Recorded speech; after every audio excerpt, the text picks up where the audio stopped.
وقضى ربك ألا تعبدوا إلا إياه وبالوالدين إحسانا হে দুনিয়ার মুসলমান আল্লাহর গোলাম, আল্লাহ তাআলা পবিত্র কুরআনে বলেন, তোমার প্রতিপালক তোমাকে আদেশ করেছেন যে তাকে ছাড়া আর অন্য কারো ইবাদত করা যাবে না। তাকে ছাড়া আর অন্য কারো ইবাদত করা যাবে না। ওয়াবিল ওয়ালিদাইনি ইহসানা, হে দুনিয়ার মুসলমান, আল্লাহ তাআলা বলেন, এবং তোমরা তোমাদের মাতা পিতার সঙ্গে সৎ ব্যবহার করো, সুন্দর আচরণ করো, সুন্দরভাবে কথা বলো। আল্লাহ তাআলা এই আয়াতের ভিতরে দুইটি হুকুম করেছেন। এক হলো মৃত্যু পর্যন্ত, নিঃশ্বাস যতক্ষণ পর্যন্ত এই দেহের ভিতরে আছে ততক্ষণ পর্যন্ত এক আল্লাহ পাকের ইবাদত করতে হবে, আর দুই মৃত্যু পর্যন্ত পিতা মাতার খেদমত করতে হবে। وَتِلْكَ الْأَمْثَالُ نَضْرِبُهَا لِلنَّاسِ لَعَلَّهُمْ يَتَفَكَّرُونَ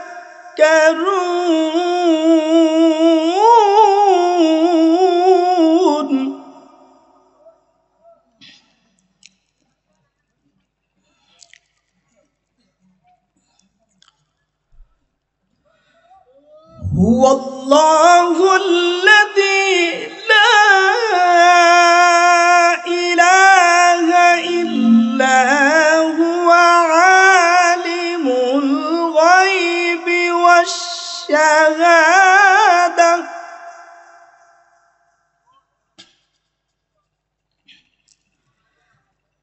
عالم الغيب والشهادة هو الرحمن الرحيم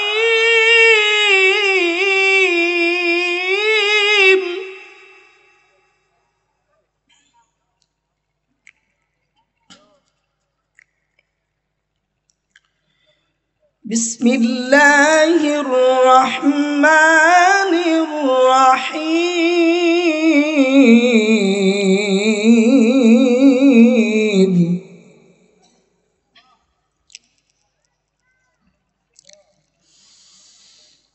بسم الله الرحمن الرحيم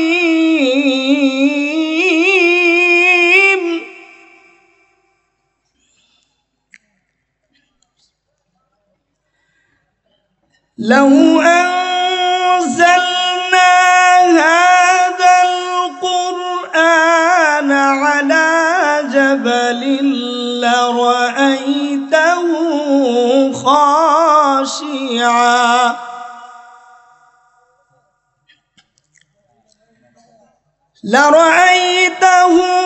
خاشعا متصدعا من خشية الله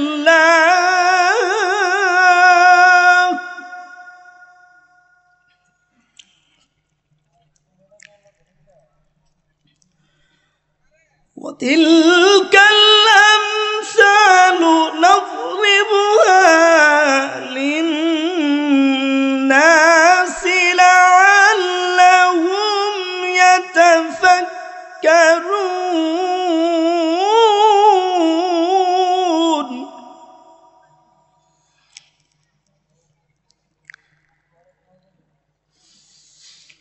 هو الله الذي لا إله إلا هو عالم الغيب والشهادة هو الرحمن الرحيم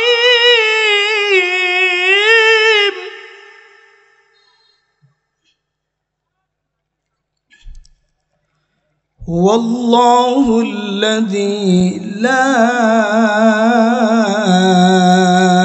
إله إلا هو لا إله إلا هو لا إله إلا هو هو الله الذي لا إله إلا هو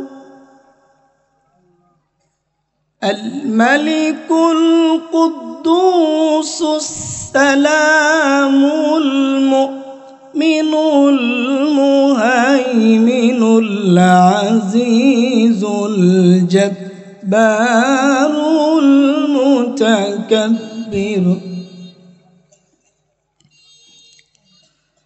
سبحان الله عما يشركون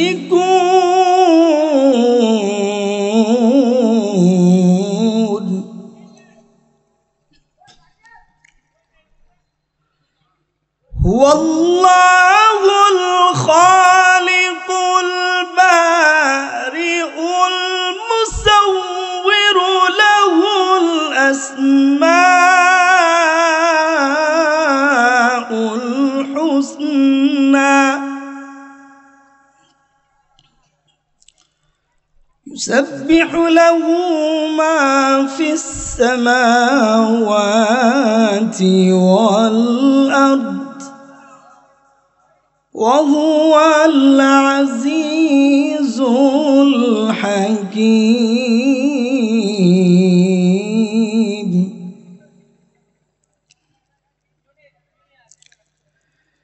هو الله الخالق البارئ المصور له الأسماء الحسنى يسبح له ما في السماوات والأرض وهو العزيز الحكيم صدق الله العظيم الحمد لله الذي جعل الشمس والقمر بحسبان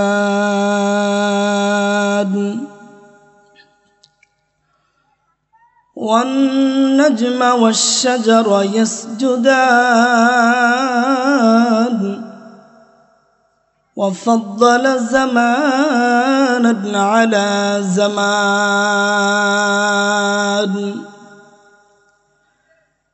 كما فضل مكانا على مكان وإنسانا على إنسان ونشهد أن لا إله إلا الله وحده لا شريك له ونشهد أن الرجيم بسم الله الرحمن الرحيم وقضى ربك ألا تعبدوا إلا إياه وبالوالدين إحسانا إما يبلغن عندك الكبر أحدهما أو كلاهما فلا تقل لهما أف ولا تنهرهما وقل لهما قولا كريما صدق الله العظيم وصدق رسوله النبي الكريم ونحن على ذلك من الشاهدين والشاكرين والذاكرين والحمد لله رب العالمين أما بعد فقد قال رسول الله صلى الله عليه وسلم قال النبي صلى الله عليه وسلم فإن الجنة تحت رجليها أو كما قال عليه الصلاة والسلام شكل درشري পড়ি اللهم صل على محمد وعلى آل محمد كما صليت على إبراهيم وعلى آل إبراهيم إنك حميد مجيد اللهم بارك على محمد وعلى آل محمد كما باركت على إبراهيم وعلى آل إبراهيم إنك حميد مجيد لا إله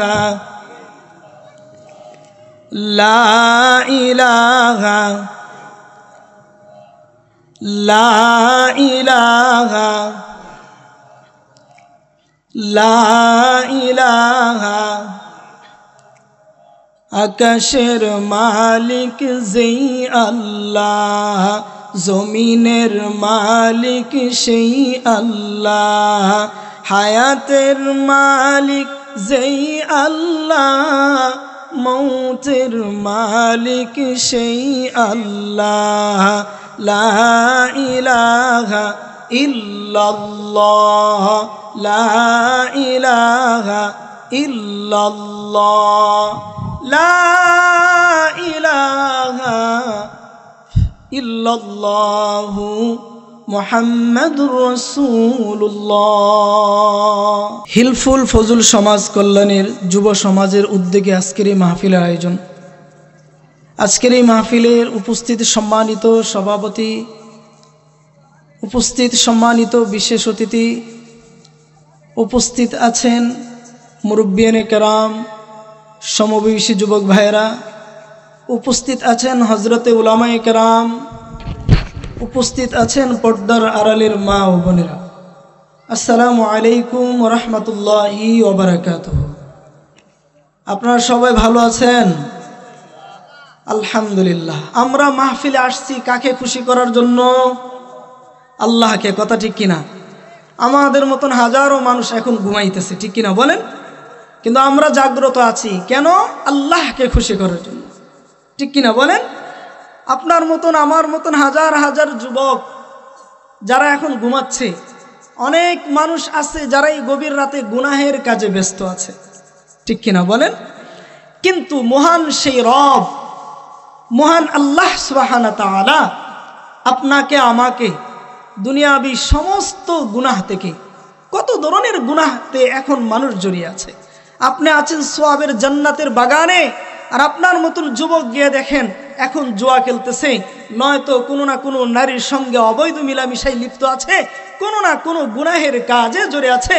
কিন্তু আল্লাহ তাআলা আপনাকে আমাকে সকল ধরনের গুনাহ থেকে হেফাজত করে মালিক কোরআনের জান্নাতের বাগানে এনেছেন। এই জন্য সকলে দিল থেকে শুকরিয়া আদায় করে সকলে বলি আলহামদুলিল্লাহ।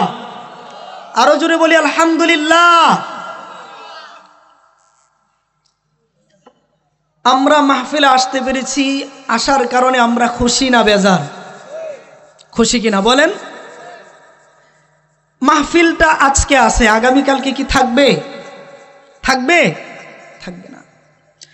তাহলে আজকে হয়তো এখানে যারা আছেন, আমি বা আপনি, আজকে রাত আমার জীবনের শেষ রাত হতে পারে কিনা, কথা বলেন, পারে কিনা? এক সেকেন্ডের কোনো ভরসা আছে? নাই। রাসূলুল্লাহ সাল্লাল্লাহু আলাইহি ওয়াসাল্লামের হাদিসের ভাষ্য অনুযায়ী এটা হচ্ছে জান্নাতের বাগান। কিসের বাগান? সবাই বলেন, জান্নাতের বাগান। আপনারা আওয়াজ করে কথা বলবেন। শীতের রাত তো হয়তো একটু ঘুম আসে, কম্বল শরীরে নিলে চলে আসে, একটু ঘুম আসে। তো রাসূলুল্লাহ সাল্লাল্লাহু আলাইহি ওয়াসাল্লাম বলেছেন এটা হচ্ছে জান্নাতের বাগান। কিসের বাগান? জান্নাতের বাগান। কেন? যখন কোনো মানুষ, কোনো কওম একত্রিত হয়, একত্রিত হওয়ার পরে কোনো এক মজলিসে আল্লাহ পাকের বরত্ব নিয়ে কথা হয়, কোরআন ও হাদিসের আলোচনা হয়, আলেমদের জবান থেকে কোরআনের কথাগুলো, হাদিসের কথাগুলো যখন বেরিয়ে আসে, ও দুনিয়ার মুসলমান, আসমানি আল্লাহ তাআলা বলেন যে রহমতের ফেরেশতারা ওই সমস্ত লোকগুলোকে চতুর্পাশ দিয়ে বেষ্টন করে রাখেন, আর তাদের উপরে আল্লাহ পাকের পক্ষ থেকে সাকিনা বর্ষিত হতে থাকে, অর্থাৎ আল্লাহ পাক তাদের উপরে রহমত নাজিল করতে থাকেন। তাহলে এই গভীর রাত আমরা আসছি কাকে খুশি করার জন্য? আল্লাহকে খুশি করার জন্য, ঠিক কিনা বলেন? জীবনে কত গুনাহ করছি, আজকে একটা ঘন্টা যদি এখানে সময় দেই, বা যতক্ষণ পর্যন্ত মাহফিল থাকবে ততক্ষণ পর্যন্ত আমরা এখানে থাকবো ইনশাল্লাহ। রাজি আছি তো? আছি তো ইনশাল্লাহ? কেউ উঠবো না ইনশাল্লাহ, একদম শেষ পর্যন্ত। যিনি শেষ আখিরে মুনাজাত করবেন, ওনার মুনাজাত শেষ করে তারপরে ইনশাল্লাহ আমরা বাড়িতে ফিরবো ইনশাআল্লাহ। তো আল্লাহ তাআলা আপনাকে আমাকে আজকের এই মাহফিলে কবুল করেছেন। বান্দার ইচ্ছা শক্তি আল্লাহ পাকের তৌফিক। বান্দার কি? ইচ্ছা শক্তি আর আল্লাহ পাকের তৌফিক। আল্লাহ বান্দাকে আসার তৌফিক দিয়েছে, বান্দা আসতে পেরেছে। আল্লাহ যদি বান্দাকে তৌফিক যদি না দিত, বান্দা হাজার চেষ্টা করলেও আসতে পারত না, ঠিক কিনা বলেন? আমরা আসছি আল্লাহকে রাজি খুশি করার জন্য। কোরআন ও হাদিসের আলোকে কথা বলবে, সেই কথাগুলো শুনবো, শোনার পরে সেই কথাগুলোর উপরে প্রত্যেকের জীবনকে পরিচালিত করব, এই নিয়তেই এখানে আমাদের আসার উদ্দেশ্য, ঠিক কিনা বলেন? অমুক আলেম আসতেছে, তার চেহারা দেখবো, এমনটার জন্য না, ঠিক কিনা? আসছি কোরআন ও হাদিসের কথা শোনার জন্য, ঠিক কিনা বলেন? সম্মানিত প্রিয় উপস্থিতি, কোরআনের মাহফিল এই জমিনে দুই ধরনের মাহফিল হয়ে থাকে, মজলিস হয়ে থাকে। এক আল্লাহ পাকের আশিকিন জাকিরিন শাকিরিনদের মজলিস, যেটা জান্নাতের বাগান। যতক্ষণ পর্যন্ত একজন মানুষ এই জান্নাতের বাগানে বসবে, থাকবে, ততক্ষণ পর্যন্ত তার উপরে আল্লাহ পাকের রহমত নাজিল হতে থাকবে, এবং আল্লাহ তাআলা তার আমল নামায় নফলের যে ইবাদতের সওয়াব তার আমল নামায় যুক্ত হতে থাকবে। সুবহানাল্লাহ। তাহলে আমরা এখানে আসছে, আমরা লাভবান নাকি লস হয়েছে বলেন? এই লাভটা হয়তো আমরা দুনিয়াতে বুঝবো না, কিন্তু আখেরাতে কি একদিন বুঝবো। যেই দিন একটা নেকির জন্য ছুটাছুটি করতে হবে, একটা নেকির জন্য যখন একজন আরেকজনের কাছে যাবে, সন্তান তার বাবার কাছে যাবে, বাবা তার সন্তানের কাছে যাবে, স্ত্রী তার স্বামীর কাছে যাবে, স্বামী তার স্ত্রীর কাছে যাবে, একটা নেকির জন্য যখন মানুষ ছুটবে, এদিক ওদিক ছুটবে, পেরেশানি হয়ে যাবে, আমার একটা নেকির প্রয়োজন, একটা নেকি হলেই আমি জান্নাতে যেতে পারবো। ওই দিন হয়তোবা আজকের এই সময়টা কাজে আসবে, যে ওই দিন যদি আরেকটু সময় বেশি যদি থাকতাম, একটু সময় বেশি থাকলে হয়তো আমল নামা আরেকটা নেকি যুক্ত হয়ে যেত, ঠিক কিনা বলেন? আল্লাহ তাআলা আমাদেরকে কথাগুলো দিলের কান দিয়ে শুনবেন। দিলের কান দিয়ে, কি কান দিয়ে? দিলের কান দিয়ে। আমাকে বলা হয়েছে কিছু কথা বলার জন্য মাথা পিথার বিষয়ে, যে আজকে আমাদের সন্তানরা আমাদেরকে সম্মান করতে জানে না, সন্তানরা আজকে মা বাবাকে সম্মান দিতে চায় না, সন্তানরা আজকে মা বাবার সাথে ধমকের সাথে কথা বলে। এই বিষয়ে কিছু কথা বলার জন্য ইনশাআল্লাহ পবিত্র কোরআন থেকে একটি আয়াত তেলাওয়াত করেছি, সূরা বানী ইসরাঈল 15 নম্বর আয়াত। এবং রাসূলুল্লাহ সাল্লাল্লাহু আলাইহি ওয়াসাল্লামের হাদিস থেকে একটি হাদিস পাঠ করেছি। আল্লাহ তাআলা আমাকে সেই কোরআন ও হাদিসের আলোকে কিছু কথা বলার তৌফিক দান করুন, সকলে বলে আমিন। সম্মানিত প্রিয় উপস্থিতি, আল্লাহ তাআলা পবিত্র কোরআনের সূরা বানী ইসরাঈলে বলেন, একটি আয়াতের ভিতরে আল্লাহ তাআলা বান্দাকে দুইটি আদেশ করেছেন। কয়টি? কথা বলবেন, কয়টি? আয়াত একটি। একটি আয়াতের ভিতরে আল্লাহ তাআলা বান্দাকে দুইটি হুকুম করেছেন। কয়টি হুকুম? দুইটি হুকুম। সূরা বানী ইসরাঈল 15 নম্বর পারা 23 নম্বর আয়াত। আল্লাহ তাআলা পবিত্র কোরআনে বলেন, বিসমিল্লাহির রহমানির রহিম। وقضى ربك ألا تعبدوا إلا إياه وبالوالدين إحسانا। হে দুনিয়ার মুসলমান আল্লাহর গোলাম, আল্লাহ তাআলা পবিত্র কোরআনে বলেন, তোমার প্রতিপালক তোমাকে আদেশ করেছেন যে তাকে ছাড়া আর অন্য কারো ইবাদত করা যাবে না। তাকে ছাড়া আর অন্য কারো ইবাদত করা যাবে না। ওয়াবিল ওয়ালিদাইনি ইহসানা। হে দুনিয়ার মুসলমান,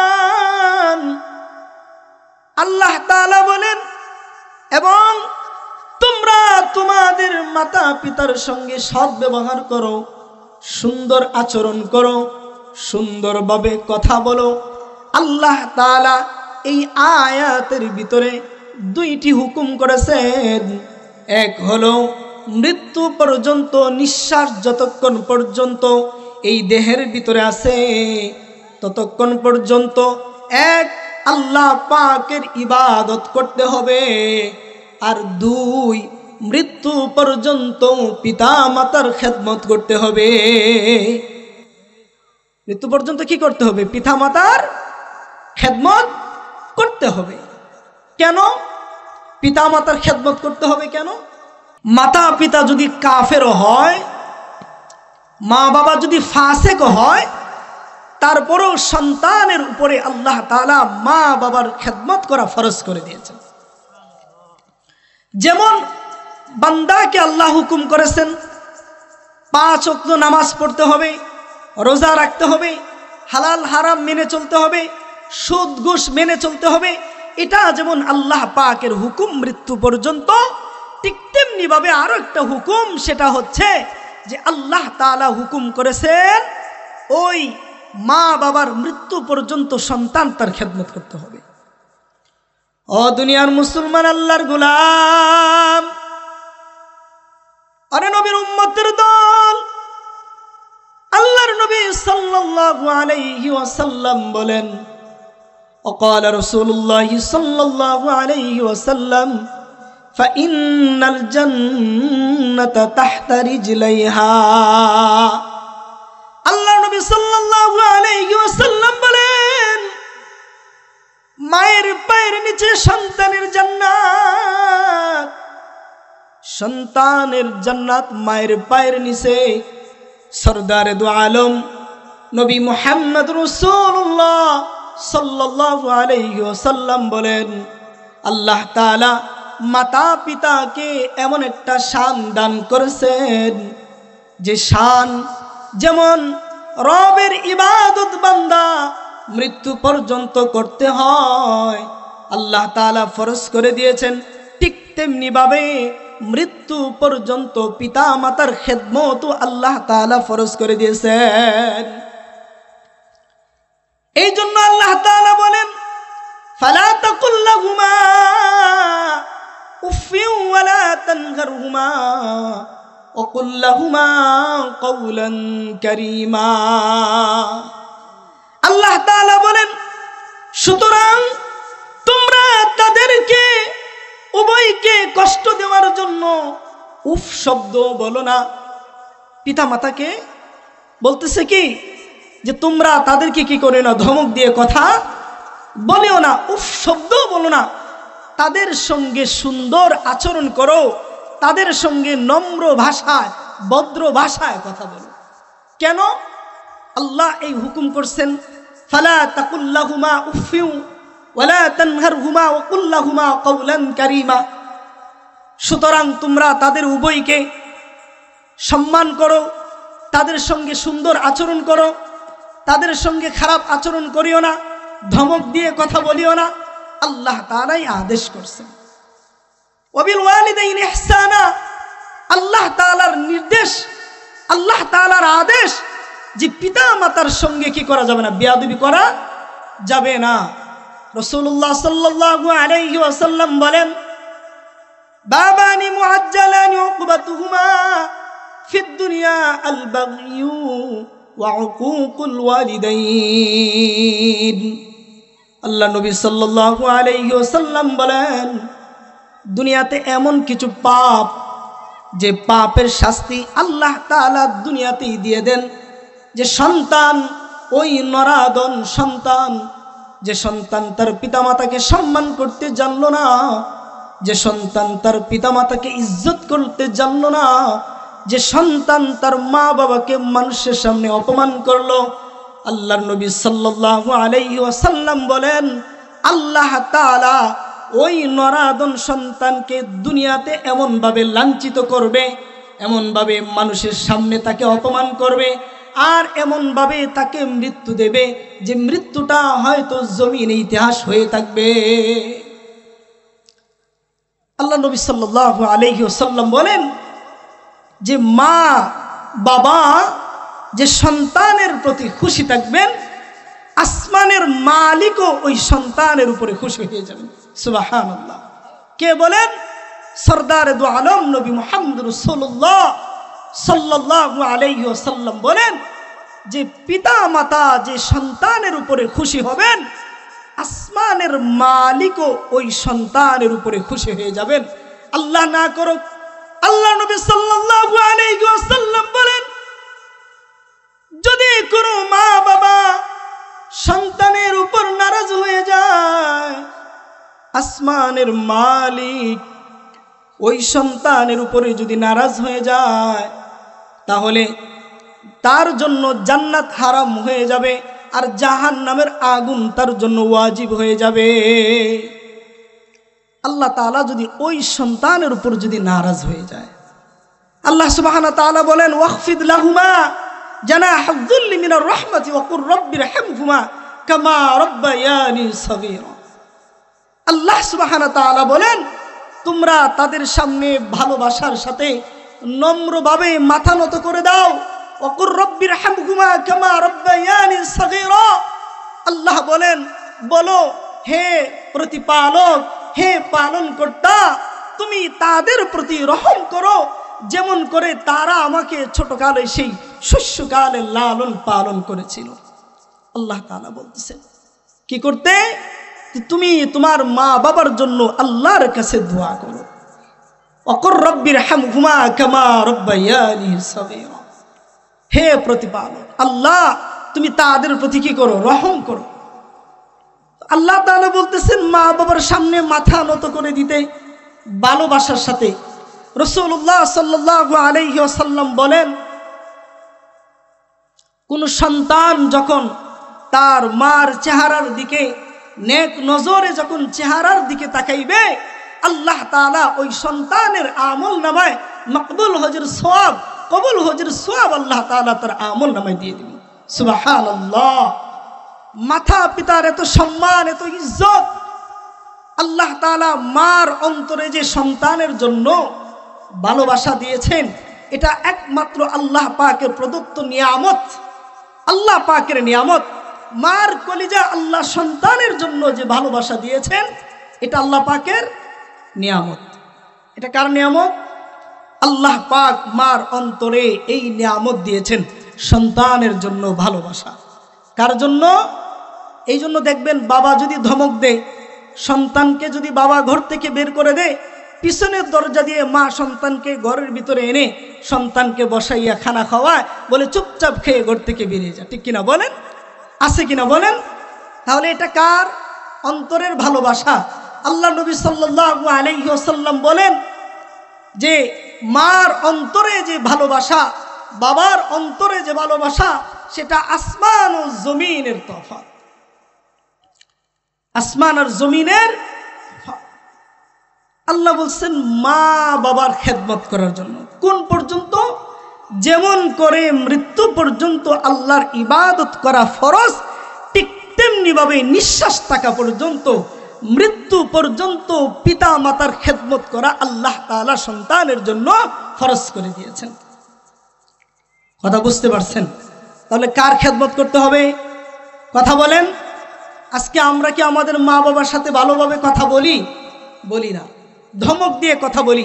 শরীরে রক্ত গরম, বিয়ে করার পরে কিছুদিন পরেই মা বাবাকে আলাদা করে দিয়ে দেওয়া হয়। মা তুমি তোমার পথ দেখো, আমি আমার পথ দেখি। কত হতবাগা কপাল পুরা আছে যারা বৃদ্ধ মাকে বৃদ্ধাশ্রমে গিয়ে রেখে আসে, ঠিক কিনা বলেন? আছে না? অনেক নরাদন সন্তান এরকম আছে।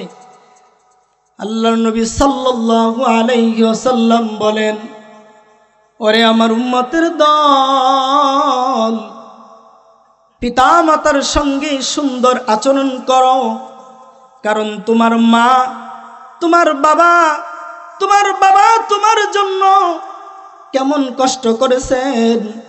তুমি যখন ছোট ছিলা, যখন তুমি হাঁটতে পারতা না, তোমার বাবা তোমাকে কাঁধে করে বসাইয়া সারা এলাকা জুড়ে তোমাকে নিয়ে ঘুরছে। আর তুমি যখন হাঁটতে পারতা না, তোমার বাবা তোমাকে হাতে ধরে ধরে হাঁটা শিখাইছে। তুমি যখন উপার্জনহীন ছিলে, যখন তুমি দুর্বল ছিলে, কোনো কামাই রুজি করতে পারতা না, তোমার বাবার পকেটের টাকা তোমার জন্য খরচ করছে, তোমাকে লেখাপড়া করাইছে। বাবা ছিঁড়া জামা কাপড়গুলো পরছে, একজোড়া দামি স্যান্ডেল পর্যন্ত কিনে নাই। চিন্তা করছে সন্তানকে ভালো কাপড় কিনে দিতে হবে, সন্তানকে ভালো ভালো জামা কাপড় কিনে দিতে হবে। বাবা ছিঁড়া জামা কাপড়গুলো পরছে, সন্তানকে বাবা খুশি রাখার জন্য নিজে হাজারো ত্যাগ করছে। হে দুনিয়ার মুসলমান আল্লাহর গোলাম, আল্লাহর নবী সাল্লাল্লাহু আলাইহি ওয়াসাল্লাম বলেন যে সন্তানের উপর আসমানের মালিক আল্লাহ, জমিনের মালিক আল্লাহ। সন্তানের উপর যদি খুশি হয়, মা বাবা যদি খুশি হয়, ওই আসমানের মালিকও সন্তানের উপর খুশি হয়ে যাবে। আল্লাহ সুবহানাহু ওয়া তাআলা যত মানুষ সৃষ্টি করছেন, যত প্রাণী সৃষ্টি করছেন, দেখবেন আপনারা দেখবেন যখন গ্রাম এলাকাতে বৃষ্টি হয়, ঝড় বৃষ্টি হয়, মোরগের বাচ্চাগুলোকে, মোরগ তার ডানাগুলোকে দিয়ে ঢেকে রাখে, যেন বৃষ্টির ফোঁটা যেন তার বাচ্চাগুলোর উপরে যেন না পড়ে, ঠিক কিনা বলেন? এই মুরগের অন্তরে এই ভালোবাসা কে দিয়েছেন? তার সন্তানের জন্য আল্লাহ তাআলা তার অন্তরের ভিতরে সেই ভালোবাসা দিয়েছেন। আপনি যদি বাঘের সামনে যদি যান, বাঘ আপনাকে থাবা মেরে খেয়ে ফেলবে, কিন্তু তার নিজের সন্তানগুলোকে সে বুকের ভিতরে আগলে রাখে, ঠিক কিনা বলেন? সিংহের সামনে আপনি যেতে পারবেন না, সিংহ আপনাকে থাবা মেরে খেয়ে ফেলবে, কিন্তু সিংহ তার সন্তানগুলোকে তার বুকের ভিতরে আগলে রাখে। এটাই হচ্ছে মায়ের ভালোবাসা, ঠিক কিনা বলেন? এই জন্য কি করা যাবে না? মার সাথে বাবার সাথে বেয়াদবি করা, বলেন কথা বলেন, বেয়াদবি করা যাবে না। মা বাবার সাথে নম্র ভাষায়, ভদ্র ভাষায়, মিষ্টি ভাষায় কথা বলতে হবে। কারণ আসমান আর জমিন, হয়তো একজন বড় বুজুর্গ আপনার জন্য দোয়া করবে, সেই দোয়ার ভিতরে পর্দা আছে, কিন্তু মা বাবার দোয়ার ভিতরে কোনো পর্দা নাই। মা যখন সন্তানের জন্য দোয়া করে, সরাসরি আল্লাহ তাআলার কাছে সেই দোয়া পৌঁছে যায়। আর যদি মা সন্তানের জন্য বদদোয়া করে, সেই বদদোয়া সরাসরি আল্লাহর দরবারে পৌঁছে যায়। এখানে মাঝখানে কি নাই? কোনো পর্দা নাই। এই জন্য হযরতে জুরাইজ নামক একজন আবেদ, হাদিসে আসছে আল্লাহ তাআলা হযরতে জুরাইজের সম্মান রক্ষার জন্য শিশু দুলনার শিশু বাচ্চার মুখের জবান আল্লাহ তাআলা খুলে দিয়েছেন। হযরতে জুরাইজ অনেক বড় একজন আবেদ, আল্লাহকে পাওয়ার জন্য জঙ্গলের পাশে সে ইবাদতখানা বানাইছে, আল্লাহর ইবাদত করে। আল্লাহকে পাওয়ার জন্য একেবারে ইবাদতের ভিতরে সে মশগুল, ইবাদত আল্লাহকে পাওয়ার জন্য। হযরতে জুরাইজ আল্লাহকে পাওয়ার জন্য নামাজে দাঁড়াইলেন। হাদিসে আসছে হযরতে জুরাইজের মা আয়েশা জুরাইজকে ডাকতেছে, বাবা জুরাইজ দরজাটা খুলো, আমি তোমার মা এসেছি। হযরতে জুরাইজ নামাজে দাঁড়ায় আর তিনি বলে সালাতি ওয়া উম্মি, সালাতি ওয়া উম্মি, আগে নামাজ নাকি আমার মার জবাবে আমি দরজা খুলব? হযরতে জুরাইজ দরজা খুলে নাই। একদিন পর দিন আবারও তার মা আসলেন, আসার পরে দরজা নক করলেন। হযরতে জুরাইজ নামাজে পড়তেছে, নামাজে দাঁড়াইয়া বলে সালাতি ওয়া উম্মি, আমি কি নামাজ পড়বো আগে নাকি আমার মার কথার জবাব দিব? হযরতে জুরাইজ দরজাটা খুলে নাই, মা চলে গেলেন। তৃতীয় দিন মা আবারও যখন আসলেন, হযরতে জুরাইজ দরজাটা খুলে নাই। মা ডাক দিয়া বলে বাবা জুরাইজ, বাবা জুরাইজ দরজাটা খুলো বাপ। হযরত জুরাইজ আর দরজা খুলল না। মা মনে কষ্ট পেয়ে চলে গেল আর বলল, তুই আমার মাই, আমি মার চেহারা দেখলি না, যা তুই বেশ্যার চেহারা দেখিস। অনেক বড় আবেদ ছিল, কিন্তু আবেগে পইরা মার সঙ্গে কি করলো, বেয়াদবি করে ফেলছে। নামাজে দাঁড়াইছে, এখন চিন্তা করছে মা ডাকতেছে, মার কথার জবাব দিব নাকি আমি নামাজ শেষ করব। মা একে একে 3 দিন ডাকার পরে মা যখন কষ্ট পেয়ে চলে গেল আর মুখ থেকে বেরিয়ে গেল যে আমি মার চেহারা দেখবা না, ঠিক আছে তুমি বেশ্যার চেহারা দেখো। কিছুদিন পর ওই এলাকার এক মেয়ের বাচ্চা হইছে, নবজাতক শিশু বাচ্চা। এলাকার মানুষ বলে, ব্যাপার কি, তোর তো বিয়ে হয় নাই কিন্তু বাচ্চা আসলো কোথায় থেকে? তোর তো বিবাহ হয় নাই, বাচ্চা আসলো কোথায় থেকে? ওই মেয়ে বলতেছে, এটা জুরাইজের বাচ্চা, জুরাইজ আমার সঙ্গে জিনা করছে। এলাকার মানুষ অনেক মোহাব্বত করত তাকে। কোনো ফল যদি হইতো, ফলগুলো আগে জুরাইজের কাছে পাঠাইয়া দিত। কোনো কিছু যদি পাইতো, আগে জুরাইজের কাছে পাঠাইয়া দিত। হযরতে জুরাইজ আবেগে পইরা মার সঙ্গে বেয়াদবি করার পরে যখন মা সেই বদদুয়া দিল, সঙ্গে সঙ্গে আল্লাহ তাআলা মার বদদুয়াকে কবুল করে ফেলল। ওই যে নবজাতক বাচ্চা, মহিলা বলে এটা জুরাইজের সন্তান। এলাকার মানুষগুলো আসার পরে জুরাইজের ঘর ভেঙে ফেললো। বলে, জুরাইজ ব্যাপার কি, তুমি নামাজ পড়ে ইবাদত করো আর তুমি গোপনে গোপনে জিনা করো, এই বাচ্চা কার? বলে জুরাইজ বলে, আমি তো চিনি না, আমি তো এই বাচ্চাকে দেখি নাই। বাচ্চাকে কুলে দিল।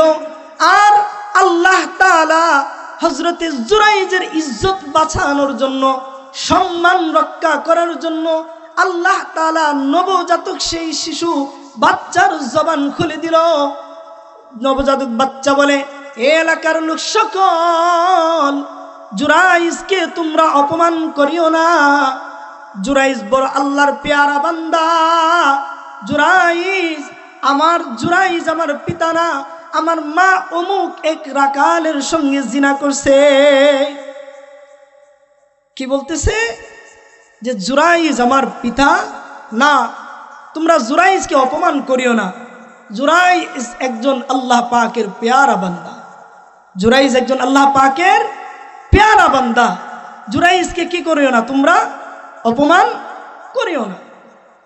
ফালা তাকুল লাহুমা উফিন ওয়ালা তানহারহুমা ওয়া কুল লাহুমা কওলান কারীমা। সুতরাং তোমরা তাদের উভয়কে কষ্ট দেওয়ার উদ্দেশ্যে উফ শব্দ বলো না। মা সন্তানকে বড় কষ্টে গর্ভে ধারণ করছে। আল্লাহ নবী সাল্লাল্লাহু আলাইহি ওয়াসাল্লাম বলে, তোমরা কেন তোমাদের পিতামাতার সঙ্গে ভালো আচরণ করবা? কারণ তোমার মা তোমাকে 10 মাস 10 দিন তোমাকে গর্ভে ধারণ করছে, অতি কষ্টে বেদনা হতো তোমাকে জন্ম দিয়েছে। দুনিয়াতে আসার পর তোমাকে 2 থেকে 2.5 বছর পর্যন্ত দুধ পান করাইছে। তোমার মা তোমার জন্য অনেক কষ্ট করছে। রাসূলুল্লাহ সাল্লাল্লাহু আলাইহি ওয়াসাল্লাম বলেন, আমি আমার নিজের হাতে সন্তানকে দাফন করেছি। আমি আমার নিজের হাতে সন্তানের বুকের উপরে মাটি চাপা দিয়েছি। কিন্তু আল্লাহ তাআলা কোন মাকে কবরস্থানে যেতে নিষেধ করেছেন। কারণ কি? একজন বাবা তার সন্তানকে কাঁধে করে কবরে নিয়ে যেতে পারে, কবরে দাফন করে পুনরায় আবার বাবা সুন্দরভাবে সন্তানকে দাফন করতে উঠতে পারে। কিন্তু কোনো মা তার সন্তানকে কবরে দাফন করে উঠতে পারবে না। কোনো মা এই কাজ করতে পারবে না। সন্তানকে কবরে নামানোর সঙ্গে সঙ্গে মাকে জোর করে কবর থেকে উঠানো যাবে না। কেন? কারণ আল্লাহ তাআলা মায়ের অন্তরে সন্তানের জন্য এতটাই ভালোবাসা দিয়েছেন, এতটাই ভালোবাসা দিয়েছেন। মার কলিজায়, মার অন্তরে, এটা আল্লাহ পাকের নিয়ামত, আল্লাহ পাকের প্রদত্ত ভালোবাসা। এই ভালোবাসা জমিনের কোনো কিছু দিয়ে ওজন করা যাবে না, ঠিক কিনা বলেন? এই ভালোবাসা কি জমিনের কোনো কিছু দিয়ে কি করা যাবে না? ওজন করা যাবে না। বাবানি মুআজ্জালানি উকুবাতুহুমা ফিদ দুনিয়া আল বাগয়ু ওয়া উকুকুল ওয়ালিদাইন। রাসূলুল্লাহ সাল্লাল্লাহু আলাইহি ওয়াসাল্লাম বলেন যে ওই নরাদন, যে সন্তান তার পিতা মাতার সঙ্গে অসৎ আচরণ করলো, পিতা মাতাকে মানুষের সামনে ধমক দিয়ে কথা বলল, মা বাবার সঙ্গে উচ্চ সুরে কথা বলল, আল্লাহ তাআলা তাকে জমিনে এমনভাবে লাঞ্ছিত করবে, এমনভাবে তাকে শাস্তি দিবে যে এই পাপের শাস্তি আল্লাহ তাআলা তাকে দুনিয়াতেই দিয়ে ছাড়বে। এই জন্য কি করা যাবে না? মা বাবার সঙ্গে খারাপ আচরণ করা যাবে না, মা বাবার মনে কষ্ট দেওয়া যাবে না। যদি মার মনে যদি কষ্ট দেন, বাবার মনে যদি কষ্ট লেগে যায়, একটাবার চিন্তা করেন, যখন আপনি ছোট ছিলেন আপনি বারবার প্রস্রাব করে মা তো আপনার প্রতি বেজার হয় নাই, বেরাজ হয় নাই। আপনি বারবার প্রস্রাব করেছেন, শীতের রাত, গভীর রাত, মা একটু পরে পরে আপনার কি করছে? প্রস্রাব থেকে আপনাকে সরাইয়া শুকনো শুকনো কাপড়গুলোতে আবার শোয়াইছে। কিন্তু সেই মা যখন বৃদ্ধ হয়ে যায়, মা যখন অসুস্থ হয়ে যায়, আপনি সন্তানের পকেট গরম কিন্তু মা অসুস্থ, জ্বর, আপনি সন্তান মাকে ঔষধ কিনে দিতেছেন না। মার দোয়া যে সন্তানের উপরে থাকবে, আল্লাহ তাআলা ওই সন্তানকে কোনো জায়গায় তাকে বিপদে ফেলাইবে না। আর যে সন্তানের উপরে মা বাবার দোয়া থাকবে না, মা বাবা যদি বেরাজ হয়ে যায়, মা বাবা যদি বেজার হয়ে যায়, তাহলে আল্লাহ তাআলা আসমানের মালিক তিনিও ওই সন্তানের প্রতি নারাজ হয়ে যাবেন। এই জন্য আল্লাহ তাআলা আদেশ করেছেন, ওয়াকাদা রাব্বুকা আল্লা তা'বুদু ইল্লা ইয়াহু ওয়া বিল ওয়ালিদাইনি ইহসানা। হে দুনিয়ার মুসলমান, তোমার প্রতিপালক তোমাকে নির্দেশ দিয়েছেন যে তাকে ছাড়া আর অন্য কারো ইবাদত করা যাবে না এবং মৃত্যু পর্যন্ত পিতা মাতার খেদমত করতে হবে। আল্লাহ বলেন তাদের সঙ্গে সুন্দর ভাষায়, সুন্দর আচরণ, নম্র ভাষায় তাদের সঙ্গে কথা বলো। কার সঙ্গে কথা বলেন? কার সঙ্গে? পিতা মাতার সঙ্গে। আমরা মা বাবাকে কষ্ট দিব? সবাই বলেন, মা বাবাকে কষ্ট দিব? কার কার মা বাবা আছে একটু হাত উঠান তো দেখি। মা বাবা আছে কার কার? হাত উঠান। আলহামদুলিল্লাহ। আমাদের যাদের মা বাবা এখনো বেঁচে আছে, আমরা আমাদের মা বাবার থেকে জান্নাত হাসিল করতে পারি। মা বাবা যাদের চলে গেছে, এখন যদি ইচ্ছা করি মা বাবার খেদমত করব, এটা সম্ভব হবে না। সম্ভব হবে? এই জন্য মা বাবা যার বেঁচে আছে উচিত যে মা বাবার খেদমত করে, মা বাবাকে খুশি করে, মার চেহারার দিকে নেক নজরে তাকাইয়া মা বাবার থেকে জান্নাত হাসিল করা। আল্লাহর নবী সাল্লাল্লাহু আলাইহি ওয়াসাল্লাম বলেন যে মায়ের পায়ের নিচে হচ্ছে সন্তানের জান্নাত। মায়ের পায়ের নিচে কি? সন্তানের জান্নাত। এই জন্য আল্লাহ তাআলা আমাদেরকে যে কথাগুলো বলেছি শুনেছি, রব প্রত্যেকটা কথার উপর আমাদেরকে আমল করার তৌফিক দান করুন। সকলে বলে আমিন। ওয়া আখিরু দাওয়ানা আলহামদুলিল্লাহি রাব্বিল আলামিন। আসসালামু আলাইকুম ওয়া রাহমাতুল্লাহি ওয়া বারাকাতুহু।